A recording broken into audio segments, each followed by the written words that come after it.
हाय दोस्तों, पिछले वीडियो में हमने बांग्लादेश की कहानी के बारे में जाना था। ठीक है, अभी इस वीडियो में हम नेपाल की कहानी के बारे में जानेंगे कि नेपाल में क्या है, कौन सी शासन व्यवस्था है। तो मैं आपको बताना चाहता हूँ कि नेपाल में राजतंत्र रहा। ठीक, लेकिन 1990 में लोगों ने मांग की, लोकतंत्र की मांग की।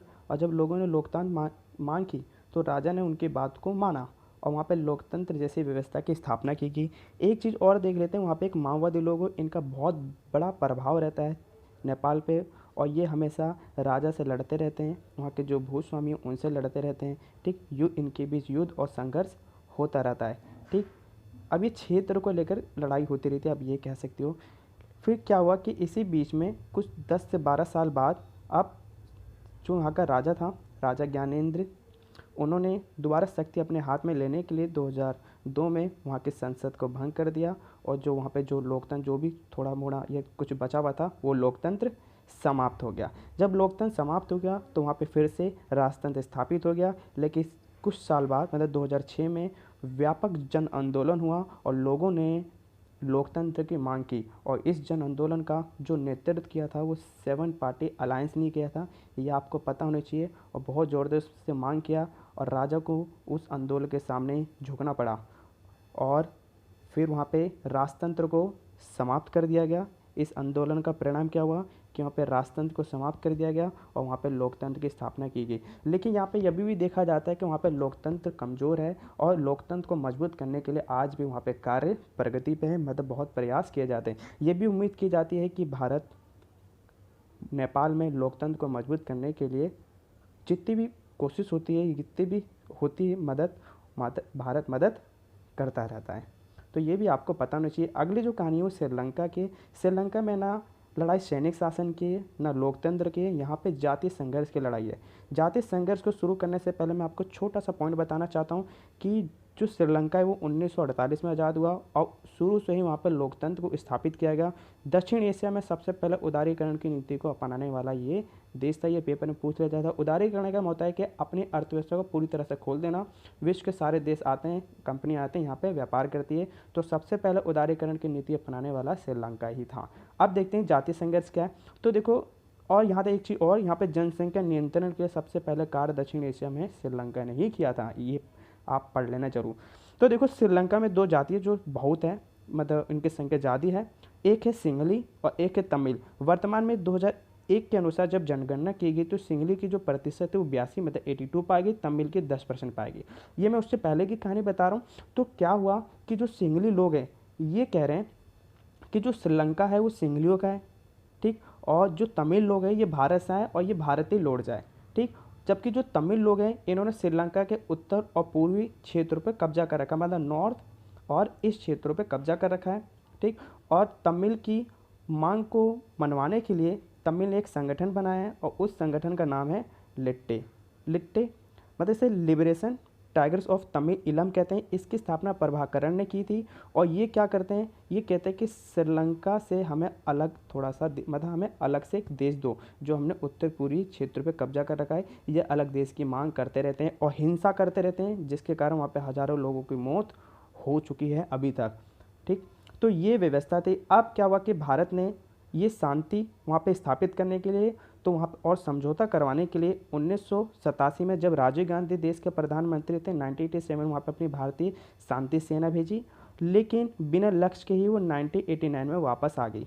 ठीक, वो वापस आ गई। अगर आपसे पूछा जाएगा कि वापस क्यों आई तो इसकी कुछ वजह थी। देखो, सबसे पहला वजह ये थी कि जो भारतीय सेना समझौता करवाने गई थी, शांति स्थापित करने गई थी, लेकिन वो लिट्टे में ही उलझ गई, मतलब उलझ गई। यहाँ तक श्रीलंकाई लोगों द्वारा इसका विरोध किया गया। उनका मानना था कि जो भारतीय जो सेना है वो हमारे अंदरूनी मामले में हस्तक्षेप कर रही है, तो इसका भी विरोध किया गया। यहाँ तक कि तो दक्षिण भारत के जो लोग थे भारत के, उन्होंने भी विरोध किया कि वो लिट्टे से क्यों भिड़ गई, मतलब तमिल लोगों से क्यों भिड़ गई। तो इससे राजीव गांधी पर मतलब उंगलियां उठाई जाने लगी। तो इसलिए राजीव गांधी ने अपनी सेना 1989 में बुला ली। फिर क्या हुआ, जब भारतीय सेना वहाँ से आ गई तो आइसलैंड और नॉर्वे ने उन दोनों के बीच शांति समझौता करवाया और आज वहाँ पे शांति बनी हुई है। मैं आपको एक चीज़ बता देता हूँ, जो लिट्टे जो है संगठन, ये 2009 में पूरी तरह से समाप्त हो गया। ठीक, तो ये इतनी है। अब आगे देखते हैं मालदीव की कहानी। जो ये मालदीव की कहानी है ज़्यादा नहीं है, आपको थोड़ा सा पता होनी चीज़ के बारे में। देखो मालदीव में राजतंत्र रहा, ठीक, 1968 से पहले। अब 1968 में वहाँ पे गणतंत्र की स्थापना की गई और अध्यक्षनात्मक प्रणाली को अपनाया गया। मतलब प्रेसिडेंशियल सिस्टम, मतलब यहाँ होता है कि जहाँ पे प्रेसिडेंट मतलब राष्ट्रपति हेड होता है, ठीक, तो उसे कहते हैं अध्यक्षनात्मक प्रणाली को अपनाया गया। लेकिन लोकतंत्र की स्थापना की गई, देखिए सही रूप से नहीं, लेकिन 2005 में बहुदलीय प्रणाली को मान्यता दी गई कि सभी लोग अब चुनाव लड़ सकते हैं। तो इससे क्या हुआ कि मालदीव में लोकतंत्र को मजबूती मिली, लोकतंत्र को मजबूती मिली, ठीक। तो ये इतना ही है, बस इसके बारे में ज़्यादा नहीं पूछा जाता। अब देखेंगे कि जो भारत के जो संबंध है, भारत के जो रिलेशनशिप रहे वो पाकिस्तान से कैसे रहे, बांग्लादेश से कैसे रहे और नेपाल के साथ कैसे रहे। तो सबसे पहले हम पाकिस्तान के बारे में जानेंगे। तो पाकिस्तान और भारत के बीच में जो विवाद थे, मतलब जो संघर्ष थे, वो क्या थे ये देखो। तो सबसे पहले कि 1948 में जब आज़ाद हुए तो सबसे पहला जो मुद्दा उठा वो कश्मीर का मुद्दा उठा और जिससे भारत के बीच लड़ाई हुई। और जब लड़ाई हुई तो पाकिस्तान सेना वहाँ पे घुस गई भारत में और भारत का जो ऊपरी जो क्षेत्र है, जो पीओके पोक के नाम से जाना जाता है, इस पर कब्जा कर लिया गया, ठीक। ये आज भी पाकिस्तान के कब्जे में है और ये 1948 से ही है, ठीक।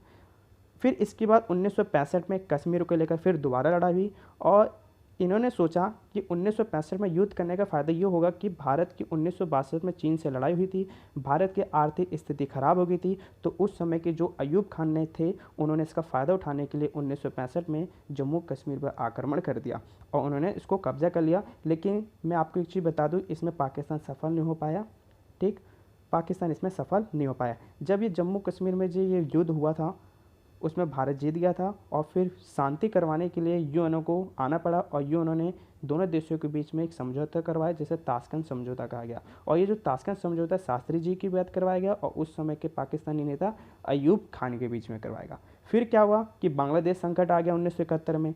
भारत ने बांग्लादेश को आज़ाद करवाने के लिए हस्तक्षेप किया जिससे भारत पाकिस्तान के बीच युद्ध हो गया 1971 में, जिसमें भारत जीत गया। मैंने बता रखा था पिछले वीडियो में, इसके बीच में शिमला समझौता हुआ था, ये भी आपको पता होना चाहिए। फिर 1999 में कारगिल युद्ध हुआ, कारगिल क्षेत्रों पर इन्होंने कब्जा कर लिया, लेकिन इसमें भी पाकिस्तान सफल नहीं हो पाया। अगला हम देखते हैं कि अगला जो विवाद है वो आतंकवादी विवाद है।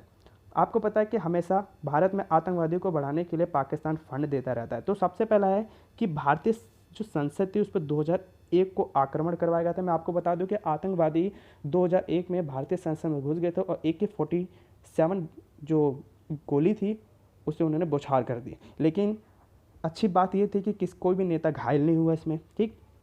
अगला जो था वो था बम्बई। तो जो बम्बई का जो ताज होटल है उस पर 2008 को आक्रमण किया गया जिसे 26/11 के हमले के नाम से जाना जाता है। इसके अलावा पाकिस्तान ने उरी हमला किया, आप जानते हो 2016 में, इस पर एक मूवी भी बनी है। इसके अलावा फिर पुलवामा हमला किया जब चुनाव हो रहे थे देश में उसी समय 2019 में। तो ये सारे क्या है, आतंकवादी को बढ़ावा देता रहता है। तो ये भी बहुत बड़ा विवाद है। अगला है कि आतंकवादी घुसपैठ को बढ़ावा, मैंने बता दिया कि आतंकवादी घुसते रहते हैं भारत में, है ना, और देश में अशांति फैलाते रहते हैं। इसके अलावा बार बार सीज फायर का उल्लंघन, आपको हमेशा सुनने को आता है कि पाकिस्तान की सेना ने सीज फायर का उल्लंघन कर दिया और आप हमेशा ही सुनते आते हो कि हमारे इतने जवान शहीद हो गए, हमारे इतने सवाल आज मारे गए, 5 मारे गए, 20 मारे गए। तो ये क्या है, ये बार बार वो सीज फायर का उल्लंघन करता रहता है जिससे हमारे जो जवान हैं वो शहीद होते रहते हैं, ठीक। तो अगला है सर्किट क्षेत्र विवाद। देखो सर्किट जो क्षेत्र है ये गुजरात में पड़ता है और ये मछुआरों के लिए सबसे अच्छा माना जाता है, रोजगार के लिए। और ये जो क्षेत्र है वो पाकिस्तान इसे अपना बताता रहता है। तो ये भी एक बहुत बड़ा विवाद है, ये गुजरात के कच्छ क्षेत्र में पड़ता है। अगला है सियाचिन। जो सियाचिन है ये चीन, भारत और पाकिस्तान को जोड़ता है। अब सियाचिन को भी पाकिस्तान अपने हाथों में लेना चाहता है लेकिन इसमें अभी तक वो सफल नहीं हुआ है। ये अभी भी क्षेत्र भारत के कब्जे में है, ये लद्दाख में पड़ता है, ठीक। तो गाइस इस वीडियो में इतना ही, बाकी हम अगली वीडियो में देखेंगे। वीडियो देखने के लिए धन्यवाद।